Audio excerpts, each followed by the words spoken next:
friends, it's good to see you again. I'm sorry to have been away for so long, but I've been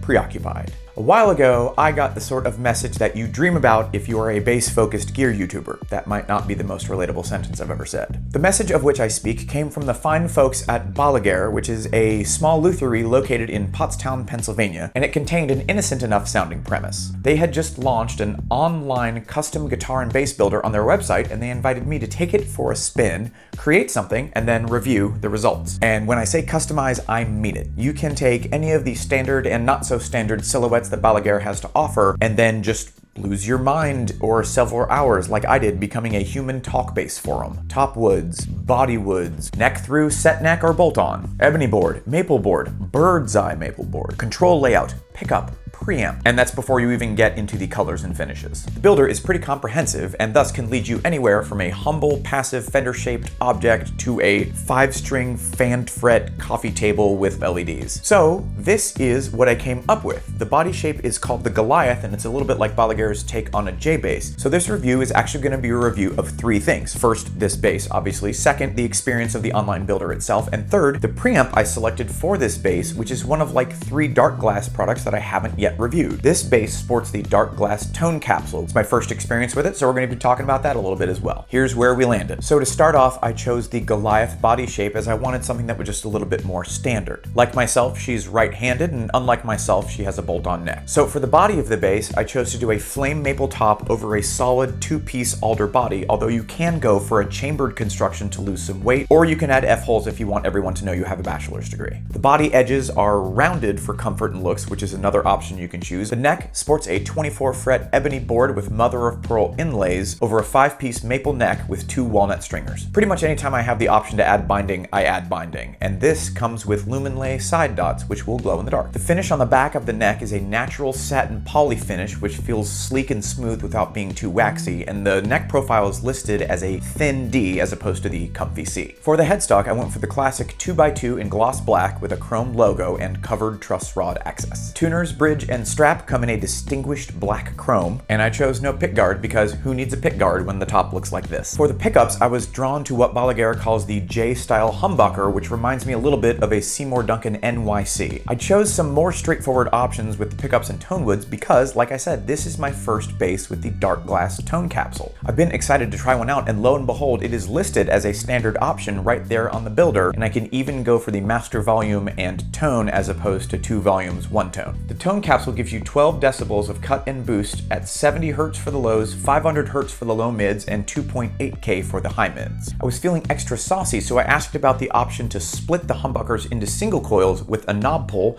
and I was told it would be no problem. Thus, when I pull the volume knob, like so, it turns the humbuckers into single coils with the outer single coils on each pickup activated. It also shipped in and with a brick solid gig bag in a classy denim finish with a lot of really good looking interior support. All right, let's see how I did.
I ended up pretty impressed with the Balageur Goliath. Physically, the overall feel is really high dollar. Out of the shipping box, it needed a little bit of a truss rod adjustment, but responded to it really nicely and played and intonated very well. I was also pretty immediately impressed with like the acoustic snap of this thing. And if you're thinking about getting a bass, I really recommend trying it acoustically before you plug it in. So the neck is described as a thin D, but I would almost call it more of a chunky U. It's got a pretty noticeable flat section right up the middle, and when I picked it up, I was honestly like a little distracted by it, if I'm honest. I got used to it really quickly. It ends up feeling like a very solid anchor for your thumb, especially as you go up the neck, and it reminds me of a Rickenbacker for reasons I can't really put my finger on. It adds a slightly funky edge to an overall very sort of highfalutin presentation. Having access to split the humbuckers into single coils really highlights the difference between the two types. The humbucker is louder, but maybe a little darker, and the single coils are a little bit quieter and a little bit brighter. I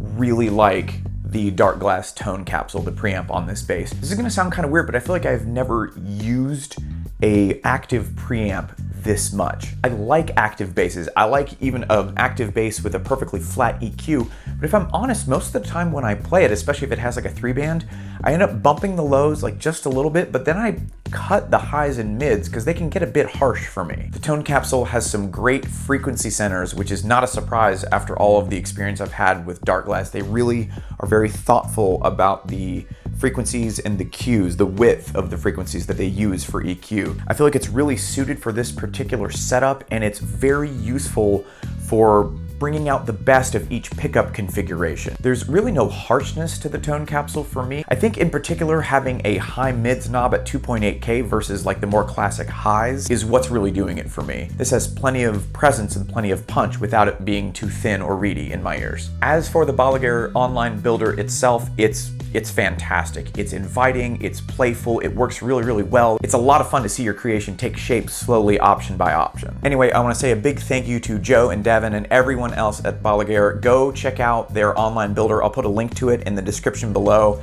It's a ton of fun to mess around with. Anyway, I think that's just about gonna do it. This has been the Balageur Goliath. I've been Amos. You've been amazing. Bye. So this is what I came up with. It's based on yogurt.